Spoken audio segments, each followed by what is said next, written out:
No worries, everyone, and welcome everyone who's joining us now. We are starting our interview with Jean about her new book, The Tao of Complexity. Thank you all for taking the time to be here and to listen and learn, because this is what we can do, right? In life, learn and listen and be together as a collective. So thank you all for being here. And we will start a quick introduction, and then I'll pass it over to Jean. And we did. So let me know if you can't see my screen. Can you see it? Awesome. Thumbs up. Great. So welcome to Complexity, Making Sense and Making Wave. My name is Yasmin. I will be your host today and on this interview with Jean Boulton. And before we start, I would like to share a bit about the Bristol Hub. This is the space that is part of the Systems Innovation Network, the hub based in Bristol, UK. And we are the people from the core team, myself, James, and Hannah, who are helping me today with this interview. And my colleagues, which is great people to work with.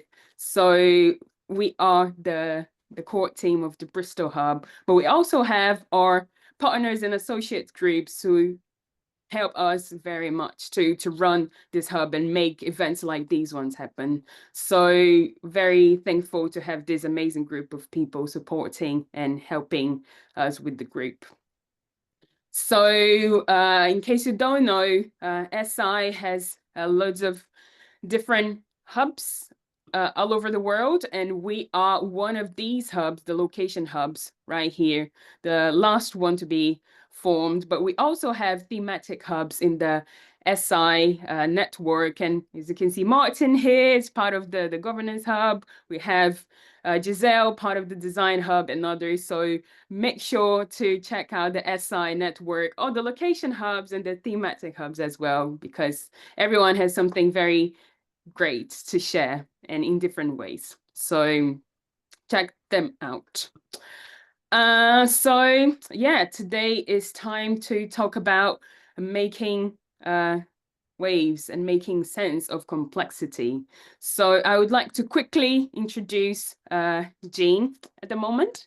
So Jean is a theoretical physicist by background who has been deeply involved in the science and philosophy of complexity since the mid-1990s. And since then, she's been teaching worldwide in a wide range of institutions.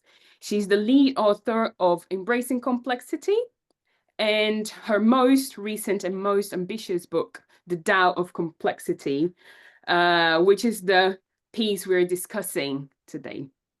So thank you very much, Jean, for accepting this opportunity to talk with us and to share your learnings and experience from which you could write this book. So very thankful to have you here. And before I pass over to Jean, just a quick agenda, this 5-minute introduction, and then I'll pass it over to Jean so she can present about the book, The Tao of Complexity. Then we have a quick 15-minute interview about her learnings and practice in the field. Then a 15-minute Q&A where you all can share your questions here in the chat and we can address at this time. And then 5 minutes wrap up so we can close things off and share with you the next steps for the Bristol Hub. And just a quick reminder, the session is being recorded and is going to be available afterwards in the SI Bristol Hub YouTube channel. So yeah, we'll have all the recordings from previous sessions there as well. The chat function is available, so make sure to write your comments and questions there. We're going to be looking at it throughout the session. And please be on mute if you're not speaking for the better audio experience of this session. But don't hesitate if you want to share anything, raise your hands up and we can pass the word to you. All right, so now over to Jean. Thank you. Thank you. Well, let me so lovely to be here, everybody, and thank you for coming. I really appreciate having these kind of interactions. This is how I learn and develop my ideas, and it's it's an ongoing process of learning about the world and how to live and work effectively in this world of ours. So I'm going to share some slides, and I'm going to try and talk for no more than 20 minutes. And anybody who knows me well will know that I'm perfectly capable of talking without breathing for hours. So I am, if you think I'm going on too long, I would very much appreciate you intervening. So what I want to do today is first of all introduce, I'm just looking at my watch, introduce the book. But the book covers a lot of ground, and I can't talk about it in 20 minutes. And I thought it would be interesting in particular today to talk about what it means for us as individuals, that I shine the light of if you like, of complexity at different levels in the book. And I thought I would talk more about what does it mean for us as individuals. Just to say a little bit about the book, the driving force for the book, really, and in a sense, it's important to know this about me, I think, is where am I coming from? The field of systems and complexity thinking is incredibly complex in itself, isn't it? It's quite hard sometimes to know what people are talking about, and when people have different views, sometimes it's a question of people using words in different ways, or it's a question of people having a different motivation or a different inquiry question or a different, project that they're working on. My project in particular is to ask this question. It's an ontological quest. It's a metaphysical quest even. I'm really asking the question, what can we know about the nature of the way things are? Is there a reality? What is the nature of reality, if there is one? How do things change? What does that mean? So I approach this initially, I think that as a scientist, as a physicist, it sort of has always driven me, this question. And as quite a young teenager, I was kind of, reading science books and reading philosophy books and spirituality books. It's been a sort of like what and why question is something that I come back to. And what I can say in terms of where I've got to with that and what I'm exploring in this book, and indeed in the previous book, is I'm really starting from the micro, through thinking in my head, about the detailed interactions of things at lower levels, whatever that means. So if I'm talking about society, I'm interested in how people engage with each other. If I'm talking about galaxies, I'm interested in going to that sort of micro level. So I'm not talking about abstractions. I'm not talking about a sort of design process at this stage. I'm really trying to ask the question is, what is the world really like? And are there commonalities? Are there resonances between, galaxies, brains, communities, families, the mind body, ecologies? Are there similarities? When we look at this open, complex world of relationships, does it actually display characteristics that are common across different contexts? That's my question. And I've honed in this book on this idea of, or the naming of complexity as a process perspective, something very much that Prigogine, his first book, or one of his first books, was called From Being to Becoming, which is, absolutely about this idea of that the emphasis in the world is on something that's always becoming. And the paradox is, it's through the reflexive relationships that things stabilize. So that the patterning of relationships is what creates stability as well as what creates change, which I find an enormously exciting kind of idea. So I've written about process complexity, defined it, described it in the book. And I don't want to kind of argue analytically in any sense that, you know, brains are the same as galaxies.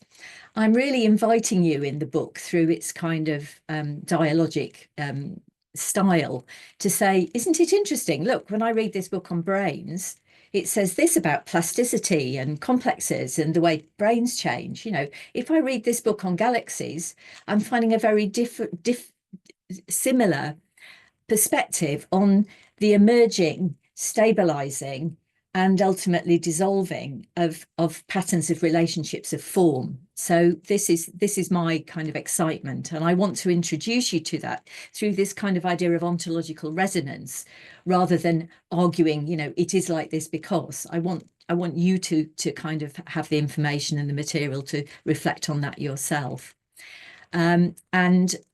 I also talk in the book about, well, what does it mean if the world is less certain and real and objective and knowable analytically than we'd like to think it is? What does knowing mean in this complex world? And somewhere a number of complexity thinkers who were also started off as hard scientists, people like Brian Goodwin, who was a mathematical biologist, and you know, lots of other people who started off in this much more kind of objective world, Peter Allen too, and moved into understanding that, you know, real knowing is more paradoxical, more about judgment and intuition than we'd like to think it would be, which is not to dismiss the role of analysis and logic and knowledge. It's just to contextualize it and to say sometimes there's more than that we need to understand the complex world. So that's what the book is trying to say. And I explore in the book, I really thought it was important to give quite, I hope, a hard-edged understanding of what Newton was saying, how we got to Prigogine, and indeed, you know, what quantum physics is saying about the nature of reality, which I eventually decided to put that bit in the appendix so it didn't scare everybody. But it's really important, and I find it fascinating in listening to some of the quantum theorists these days talking about relational quantum physics and you know, the contextuality of time that I think is very in tune with all this. So I'm already talking too much. That's the book. And the second part of the book is more about what do you do?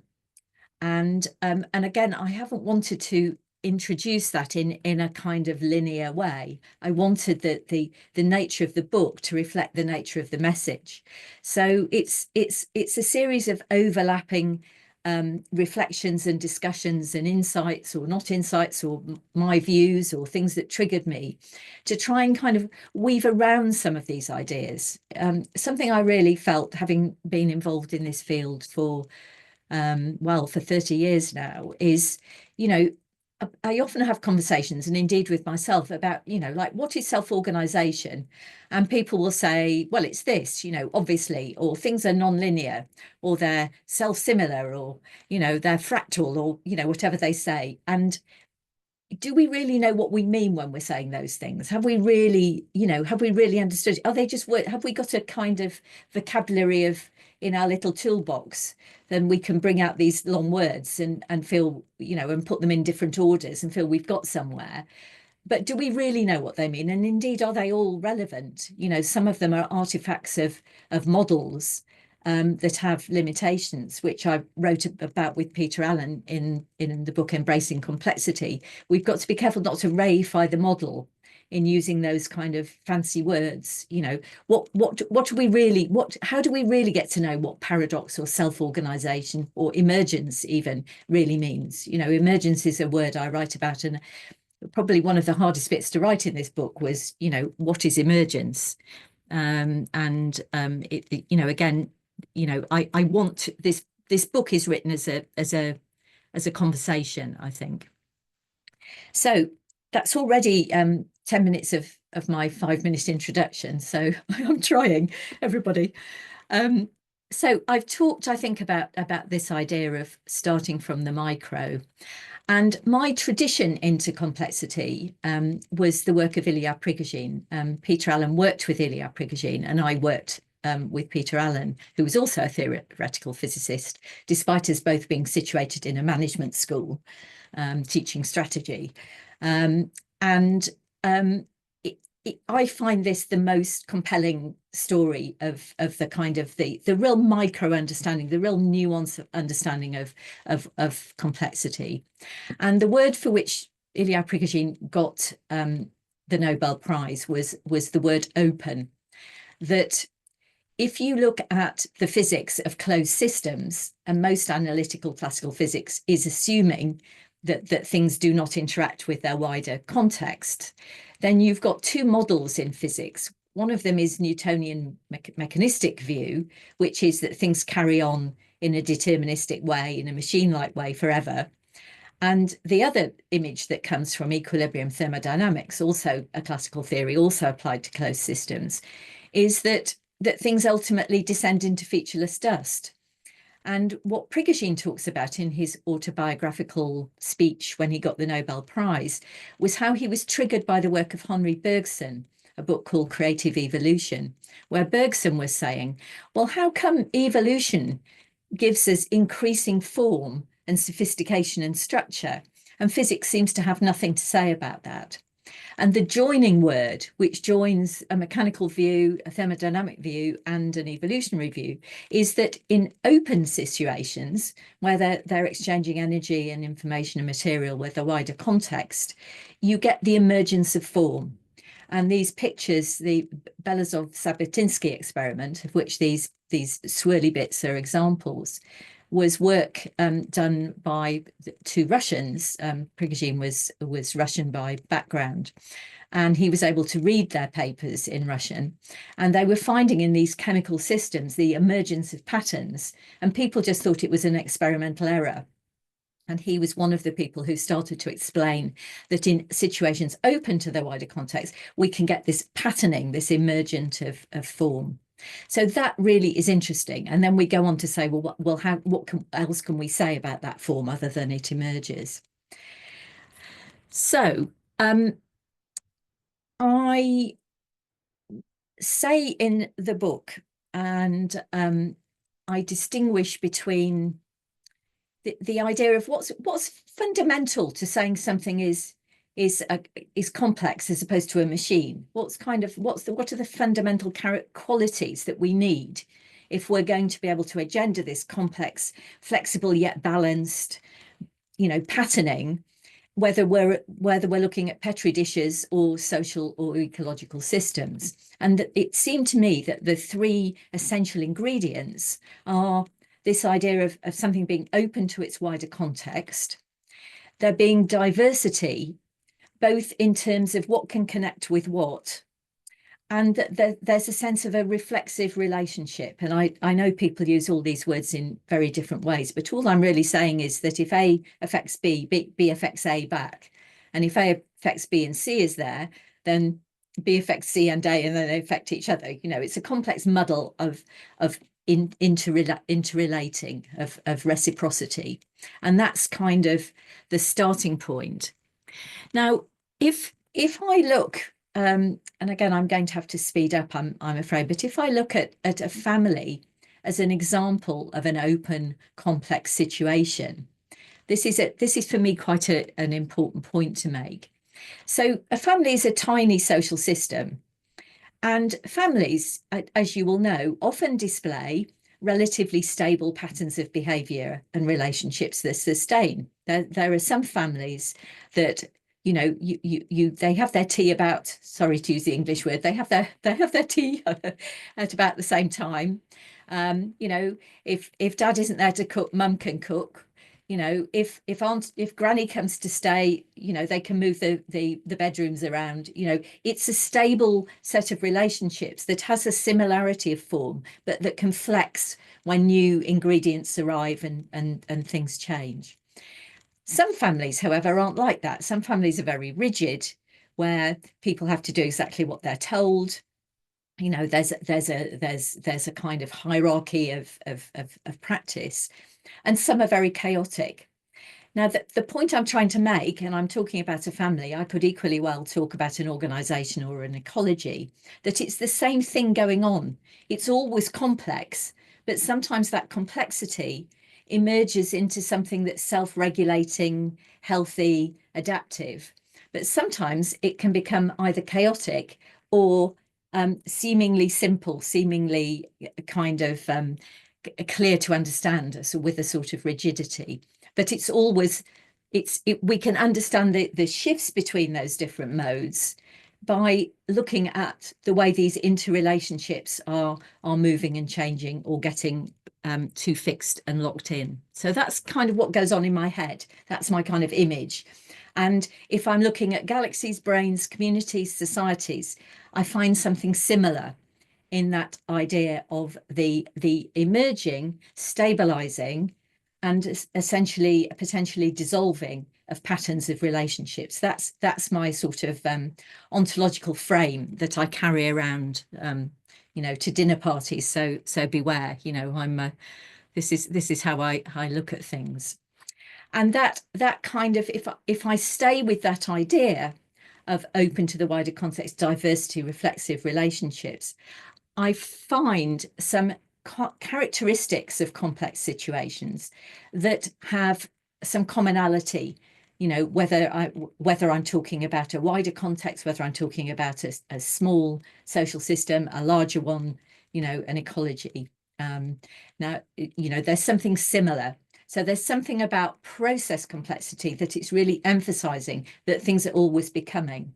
And that the paradox is that the very way things stabilize is the same process as the way things can unravel and turn into something else. So there's something about particularity of history and context. You know, what makes that family that way as opposed to this family will be shaped by what's happened. It will be shaped by the particular context that it's in. And there's a really central word that I don't have time to unpack this evening in terms of paradox. So it's something, and I'm not talking about that this evening, that shows up a lot in Taoism. I find Taoism has an almost identical ontological frame to this idea of process complexity. I remember the day Peter Allen came back. Peter Allen's not a sort of Taoist chap, you know, he's not the kind of person you expect to read Taoist books, but he picked up this book randomly in a secondhand bookshop in London when he went to a meeting, and came back to the office clutching this book going, "You must look at this, it reads like a complexity theory textbook." And I was completely entranced by this, and you know, that has been, you know, a major part of writing this book. So there's something about that the Taoists talk about, you know, the end is always in the beginning. You know, the very instability that creates change is in the most stable situations. You know, there's always some truth in the opposite, is another way of putting it, which I take into my own personal work. And then this idea of emergence, you know, which is really important, you know, and it's not, I don't think it's a straightforward word, but something new can emerge that we've never seen before, couldn't have predicted, and can be radically new. And that's an important aspect of that. So that's a very quick canter through the book and the kind of core ideas that I'm working with. And where it fits, and I think it underpins, you know, it's a kind of narrative that then leads you into the work that other people are doing about methodology, about design, you know. But this is my contribution, is to kind of sit with this kind of contribution. So I think I'm going to just take the slide off and speak to this slide rather than show you the slide, if that's okay. Just because it's nice to see me, isn't it? Me to see you rather than just have these words coming up. So I'm just going to talk for 2 or 3 minutes about, so what does this mean then? You know, what does this mean for us as individuals? What does it mean to me? You know, how do I behave differently as you know, with these ideas in mind?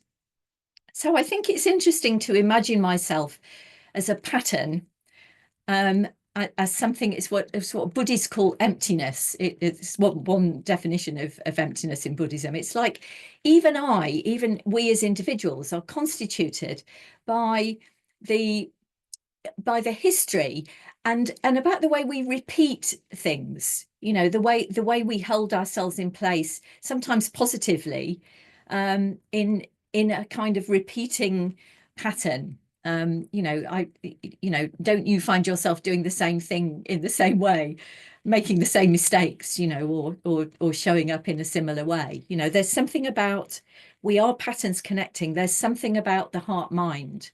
We're not just a brain, and we certainly don't approach problems, even if we pretend we do, just with our left brain. So we're shaped by history, but we're sensitive to context. What I am saying to you now is actually affecting, some of you are nodding at me and some of you I know, and it's like, oh yes, that's all right. I made a joke and somebody laughed. It's that affects what I say next, doesn't it? It affects how I feel, how relaxed I am, how expansive I am. And there's something about that I am not just a thing. I am more like a pattern of relationships, a process. Then I find that very, very useful. And the connected part to that is we can change. We do change and we can change. We both, I think it's very sad when people say to me, people never change. I never change. I change. I've changed. I've writing the book has changed me. I'm different now than I was an hour ago. But also I'm, we can change. We can change things, and that comes out of the work on the brain. It's plastic, it has this plasticity, a sort of stickiness. The patterns stick. I'm loving these comments, by the way, everybody's putting up. I want to go and talk about those and so on. I spent a week with Joanna Macy a couple of years ago, and she really epitomizes some of this work for me. So we can change, and it's important to cultivate ourselves. This is something that's very much part of the Taoist message. I can change, but I choose how I feed myself, what I feed myself, where I put myself, and how I hold myself in relation to others. So I think that's important. One of the core ideas, and I'll talk for 2 minutes and then stop, that I think is part of Taoism, but is very much part of this processual complexity view, is the idea of the path is made through walking. So wanderer, there is no path. The path is made by walking. This is not a fixed idea of a world that exists that we walk on. It isn't like we've got to find the path and then flow with it or walk on it. We are collectively co-creating the future. Now, it's true we're moving into a path that's already been emerging through what's been going on in the past. We haven't got full agency, but we do have agency about how we collectively co-create the future. And I think that is really, really important. And as Martin's just said in that comment, I'm only making my next step now. There's only now really in terms of how I show up. And that seems to me enormously important, and has really, really affects how I view the way to be in the world. That how I treat others, how I hold my ideas, how I hold my authenticity. There's also something in this kind of view, and it's a kind of a bit like a field view, a field theory view, is you will notice a dissonance between what I say and what I do, or how I hold myself, what I seem to be as a person. And you will be affected by that dissonance, even if you can't quite name it. So there's something about how can I show up in my authentic self and not hide in some way behind that, or pretend something, or say one thing and behave in another way.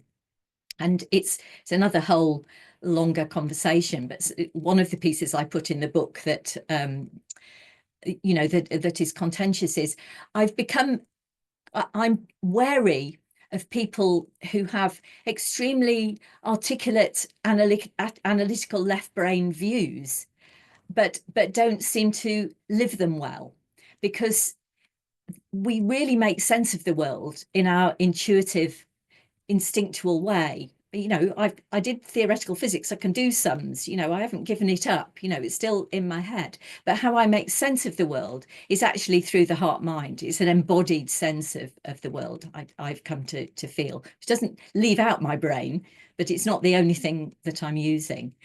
And when people aren't doing that, it makes me wonder what they're leaving out.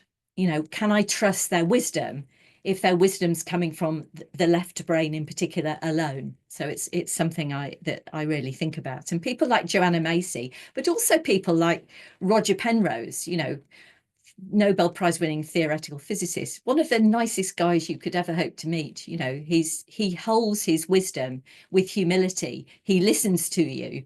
You know, he's engaged with you, and there's something more believable about the most abstruse of his ideas if you feel they're being held, mediated in him through his own right brain. If you see what I mean. So that's kind of interesting for me. Two other things to say in no time at all. One of the things that really struck me in writing the book, and one of the most interesting research aspects for me, was reading political writers who were talking about regime changes, and people like Václav Havel, The Power of the Powerless, and people writing about Maria Ressa, a Filipino journalist, and the 7 steps from democracy to dictatorship. And what they all talked about was, and this is a path-dependent view, although they don't use that word, is the path is shaped if power if you allow power to constellate, and people want power, they're not driven by the future or sharing or resilience, then power constellates. You know, power leads to power. You know, if you sit back, one of the things that Mecca, okay, I can't think of her name now, Temel Kuran says, is, you know, you might think that laughing at people, you know, like these politicians we have, some of them at the moment, is okay. You're doing something by laughing at them, saying, aren't they ridiculous? But it's not enough. You know, they can even cultivate being laughed at. It's part of the whole thing. So this idea of challenging early, don't let things go. You know, we can't wait because it gets too late. And, you know, that issue about power, it's why in a complex social system, things don't always organically self-regulate. Sometimes they get very, very out of kilter, and, you know, and power driven and very unequal, and it becomes very hard to stand up. But one of the things that this is my last sentence, honestly, one of the things that Havel said that I think is really important in terms of like, what do you do differently, was he said, in the end, he was talking about the Velvet Revolution, people just couldn't cope with not being themselves. There was something about, in the end, it was a pre-political stage. It wasn't that there was something organized. People in the end had to be themselves. They wanted to read what they wanted to read. They wanted to do their art. They wanted to play their music. They wanted to wear things. And you can't arrest everybody. And that sometimes social movements change through the tiny. And I think that's where I've got to. You know, I must show up. I must be authentic. And I don't know whether my tiny little ingredients and contribution will make a difference, but it's all I've got, and it's worth doing. It's worthwhile. And that you know, that's kind of where I take this work. So anyway, that's lots to say, and I hope that's been of interest to some of you. And yes, Yasmin, over to you to see where we go next. That's wonderful, Jean. Thank you very much for this very quick introduction. We need to do another session so we can have like a proper proper discussion about these topics, because the book is great, and I read the whole book, and it took me a while because I had to stop and think and come back and just really think about what I was reading, and it was very, very rich. And on top of the text, right, you have the images, the graphics, that makes it even more enriching. And you stop 10 minutes just to look at the picture in silence. Just let this sit in and you sink in. So just starting maybe my first question, and I use this image here. Let me just stop this blurred background, this image here, which is in the second chapter of the book, process complexity. And based on what you were saying about we change and we're always changing, and this is part of the reason why we evolve and why we create, right? So my first question would be, how the process of this book changed you? Yes. Yes, it's I think, yeah, it has. It's I don't, I don't even know how to answer the question. I've dried up in asking that. I think there's something about being authentic, and being relational.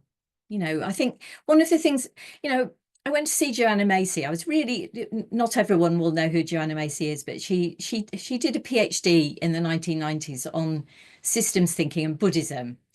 She has the sharpest mind of anybody you could ever meet. She is really, very bright woman, and she is completely in her heart in the way she does things as well. She embodies for me a kind of heart mind, approach to things without giving up anything in terms of intellectual integrity. She's not a woolly thinker by any means, and she's also quite sharp. She will pull you up if you're, if she doesn't agree with you, or you're not being precise.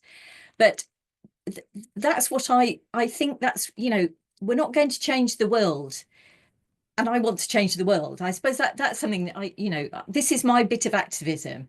I don't just want to, help people to become rich, or, I want to challenge us all in a way. We are really going, things are not good, everybody. In my lifetime, I have not seen things this bad. And this book has made me more determined to trust myself in my own contribution, like in who I am and what I've got to offer. And that has changed me. And this sort of, how do I hold myself with this? And it is, it is a rigorous book. I think it's written in a rigorous style, in the sense of, I mean, I can't tell you how long it took me to write about quantum physics and to write about, some of the more scientific-y bits. I want to be rigorous but accessible in that writing. So that's, I could ramble on probably, but I hope that's some partial answer, Yasmin, to how it's changed me. I think it makes me more determined to be who I am in some way, to trust myself. That's very good. Maybe once we do things, when we start to take action and we see the result of these actions, then we start to trust ourselves a bit more, right? When we know that we are capable of doing, and we can get more of that action mindset and involve others in that journey as well. And that's how I felt when reading the book, that I was part of that journey that you've initiated, and very, very thankful for that. So on this topic of how we change, and since the focus of this talk today is bringing the complexity, the process complexity idea, and think about the more in the individual level, right? What are your thoughts and feelings of what we should be doing differently to embrace complexity in our work or in our everyday life, since this is not just theories that are out there, right? This is happening right now to all of us. So what do you think we should do differently to embrace complexity? Well, just going back one, I think sometimes you have no idea whether what you're doing is any good. You don't get good feedback and think, oh, that's good, then I'll keep going. You spend a long time going, I have no idea whether this is having any impact. I don't, the number of friends and colleagues who say to me, you spent years going, I don't know why I'm writing this book. Why am I writing this book? It's probably rubbish. And but I did, I kept going. There was something that drove me to feel it was an authentic and important thing to do.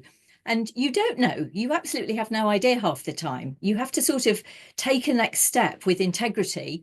And often the feedback is you're rubbish, you're wrong, the world doesn't like you, you don't fit, but you have to sort of do it anyway if it feels to you that it's something worth doing. So I think yeah, I feel that. So it all sounds, I sound very I don't know what I sound like, but it is also, so if I take a completely different kind of problem and say, I'm going to help a hospital to improve or a school to improve. I mean, that's the kind of consultancy I do, so what do you do? I don't just go and ask them to meditate, but the kind of questions I would ask, I would tend to, for example, do a much longer diagnostic than some people do. And I would be very much more interested in the historical context and the wider context. So if somebody said, let's improve our hospital, I would sort of say, well, I would try to understand the history of the hospital, how's it got to where it is, the context of the hospital, but also is that the important unit of that we should be looking at? Is it the relationship in the hospital and the county council, or the hospital and the public health initiatives, or is it actually, are the health issues actually about housing and poverty? And the client, they kind of got used to me in the end, like I never did what I was supposed to do, and I would say, you just have to, if you want me, you've got to let me do this and ask all these questions, and we'll come back to the hospital. And then when you come back to the hospital, if that's your remit, you might be saying, do you know what, if we just had a desk where people could get information about housing, that would really, help to knock a lot of people out of people that go to A&E because they've nowhere else to go, so that wider view and that historical view then informs you, even if you don't have to come back to a constrained, like, so what do we do tomorrow job, it informs that in a different way. So there's that. Do you see what I mean? I think you apprehend things in a wide way, but it doesn't stop me then being practical about, well, what do we do here? Is this a hospital where things are too structured or not structured enough? And in what ways are they both? Because they're all happening at the same time. In what ways is it chaos? In what ways have we got layer of processes where they've tried to put right the problems of the processes that were there? So they've invented another process on top. And, you need several PhDs to have any idea how things happen at all. So do you see what I mean? I'm quite practical in what I go in, but I'm apprehending it in a wider way.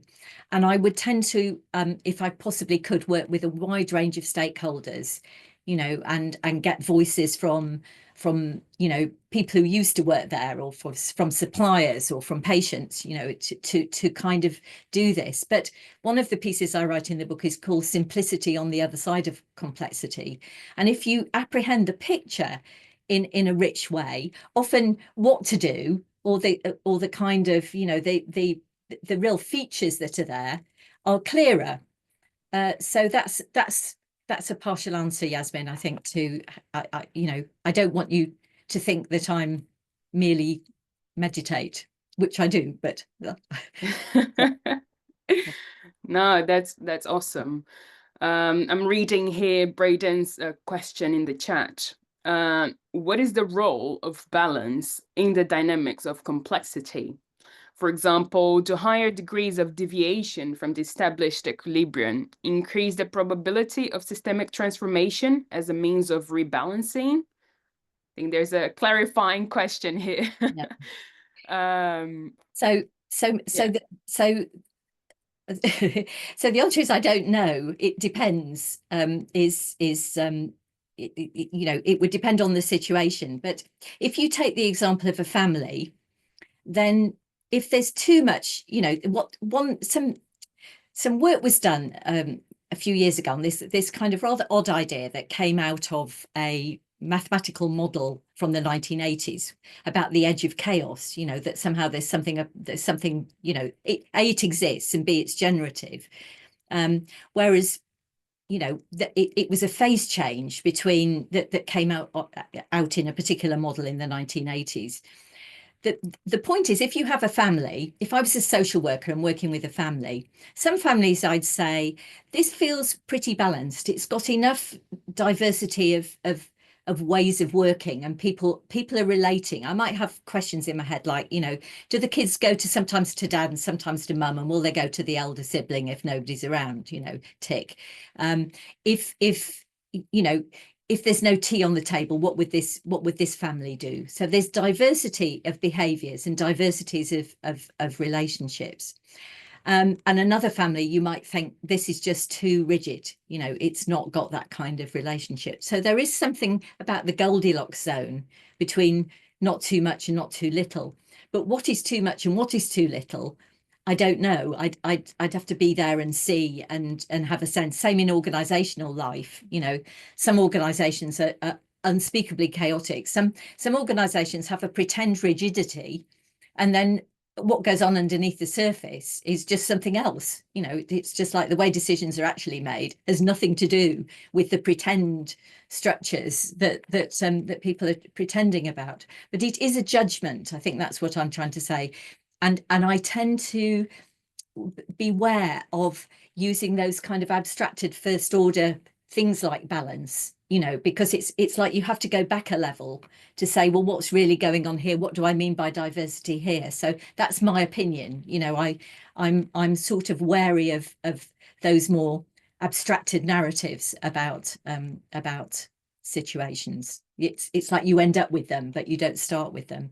And the other thing, just to throw in, the other thing that goes on in my head all the time is not partly what I'm talking about is can I apprehend and understand these patterns? But the other thing that goes on for me is, and what's changing? Do I have ways of noticing tiny shoots of change? You know, if I'm facilitating a group, I've got to both move into the group and apprehend what's going on in the room. And then I've got to make a judgment about when do I intervene? What do I say? Is this the right moment? You know, how do I notice those opportunities? I've got to be attuned to that sort of tiny shoots of change, those tiny movements. So there's always a movement between what is and what is becoming, I think. So I hope that's all right, Braden. No, thank you for answering it. I'm not, you know, like as in the chat, we were talking about the right words to use, and I'm not, you know, I'm not equipped to talk about complexity in the way that you are. So I tried my best to articulate what I was talking about, but thank you for you explained it quite well. Thank you. No, well, I didn't mean to, yeah, anyway, yes. It sounded a bit like, don't use that word. So I think in this context of organizations, a very common question, and one that Gwen is asking here in the chat, is how do you introduce complexity and process complexity in organizations? So I don't use the word at all. I don't use any words if I can get away with it. Sometimes these days people want me to, and it gets in the way. But if it's up to me, and somebody says, "Can you come and help us with strategy, or can you help us with change?" You know, whatever the task is, then I would do it by asking questions. I would be saying things like, "So, you know, what works well here? What kind of, you know, tell me about what really works in this organization, what gets in the way, you know, what's changing." I would try and ask questions, diagnostic questions that didn't use the language. And I would one of the techniques I've used in a variety of ways is I would say to people, depending on sometimes I say to people, have you been involved in a strategy? Did it go to plan? And, you know, people generally, depending, you know, you always get somebody that says yes, but in the main, people say no. And then you say, well, why didn't it go to plan? And then they articulate, they explain what didn't go to plan. And then I say, well, look, you know, you're describing a complex world. You're talking about changing contexts, unknowable things appearing, changing relationships.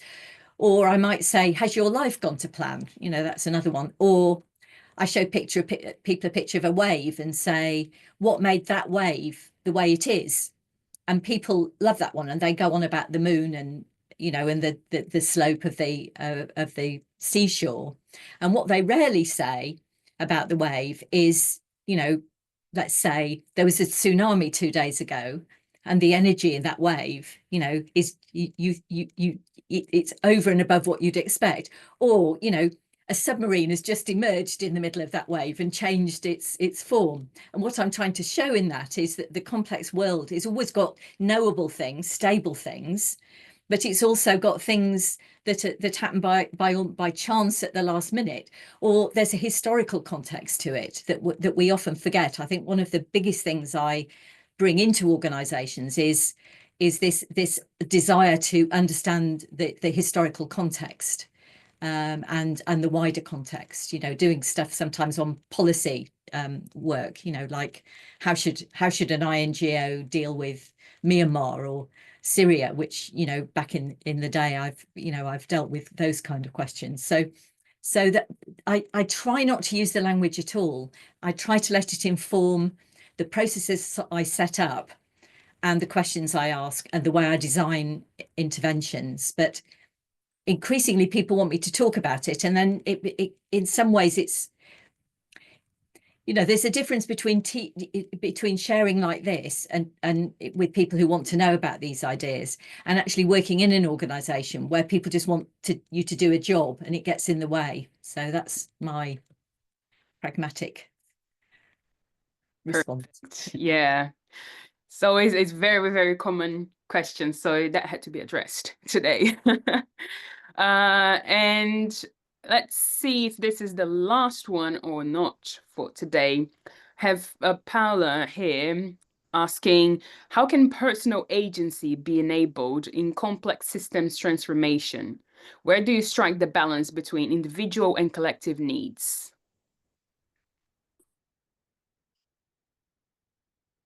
So if you're working so I'm very interested in governance and in, you know, I haven't talked about it today, but, you know, in these, you know, we live in a world where there's huge amounts of power in institutions, you know, the corporate world probably drives the world more than the political world. In fact, there's no you know, political governance processes big enough to deal with the world. There's no governance for the way corporations behave, and corporations are not there to make the world resilient, happy place. You know, they're there to make money and kill off the competition. So I'm not just feeling that this is about me as an individual, but I am only an individual, and you know, the question is, what can I do or we do about some of these big institutional processes? And you know, it can often feel like very little, but I do think there's something about, you know, we all of us have different agency, don't we? And, you know, how do we use the agency we have? You know, we will have different levels of seniority and different groups that we contribute to. So I'm not at all ignoring, you know, this, and it's what I talk about with talking about challenging early. You know, these institutional processes are very, very powerful. They drive the world. But, you know, we have to think about what global governance means. You know, I don't have an answer to that, but I know it's an important question. And, you know, the power of all of us. You know, we have more power in our purchasing and in our voting, don't we? We do have power, and we don't always use it, you know. So there is something about understanding that the world is driven by these big structures, and yet there's only me and there's only now. But I'm certainly very, very conscious of the need I suspect some things are just going to collapse. You know, one of the things that you learn from looking at the complex world is very rigid structures collapse eventually. Societies collapse. You know, have you ever read the book Collapse by Jared Diamond? You know, things collapse. We can't always just keep going and keep going. If things get sufficiently unequal, sufficiently rigid, sufficiently unsustainable, and maybe, you know, maybe that's okay. You know, it's maybe that's probably not the right note to end on, but we have to acknowledge, you know, that you know, some big things are going to have to change in ways that are not just going to be smooth, I suspect. So Yeah. I'm sorry not to hear from any of you. I don't know whether we've got time just to hear a couple of voices, Yasmin, just before we leave. It's just to say, just even to say hi. It's just Hi, I'm Madhuri. Can I ask you a question? yes, we've just got a couple of minutes, literally, but I would like you to comment about the design of the education systems around the world. I know it's going through a huge revolution. Yes, that's my question. Can you just comment? And I was trying to draw parallels about reimagining education systems. I'm part of a larger collective called as Ecoversities, where we are trying to reimagine education systems across the world. Can you please comment on that? well, it is something I write a little bit about. There are some better examples of the way students are taught, both at school. You know, you know, people hold up Finland as being a place where people teach systemically, rather than, you know, the kind of rote learning of, you know, now we're doing maths, now we're doing, you know, reading. I taught for a while on the MBA at the University of Cape Town, and I thought it was an absolutely wonderful example of how to teach global leaders, in the sense of it's based on systems and complexity. That's its underpinning narrative. There's quite a lot of co-teaching. It teaches about climate change. It teaches about ethics. You know, it tries to expand the minds of the future leaders and talks about what they're there for and the future.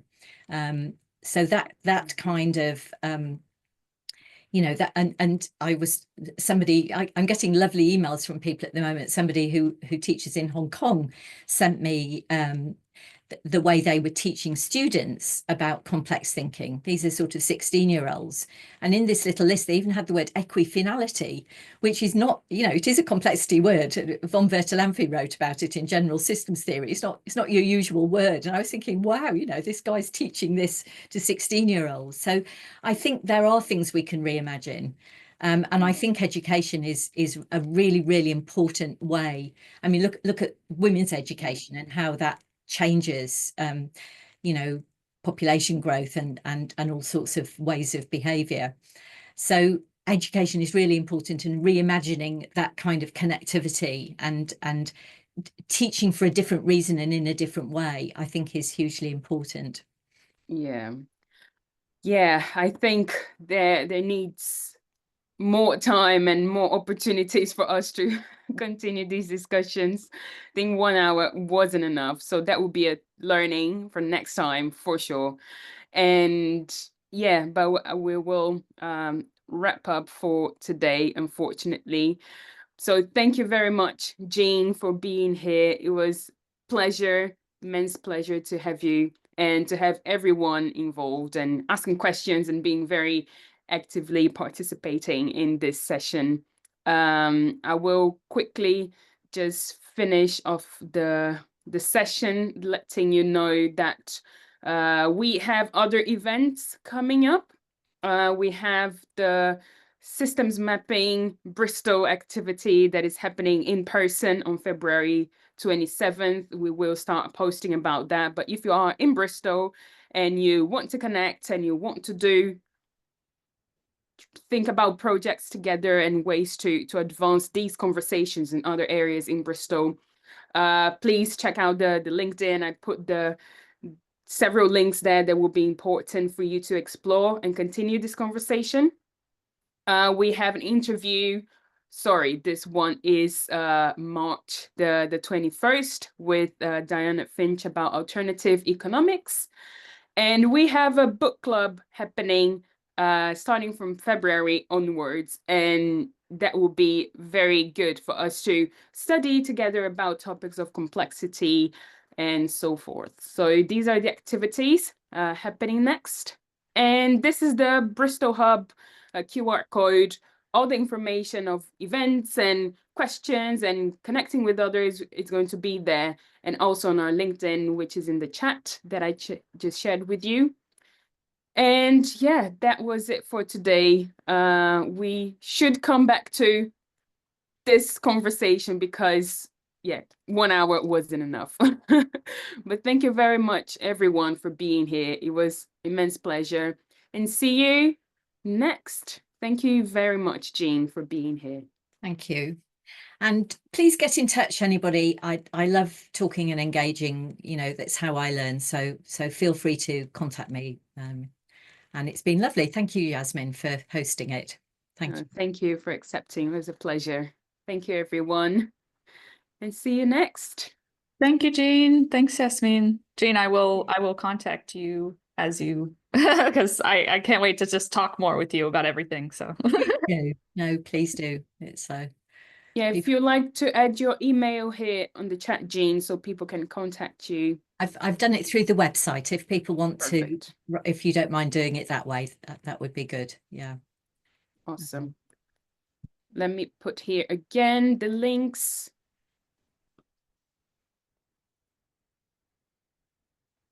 Okay. See you next time, everyone. Take care. Okay, bye, everybody. Bye-bye. Thank you.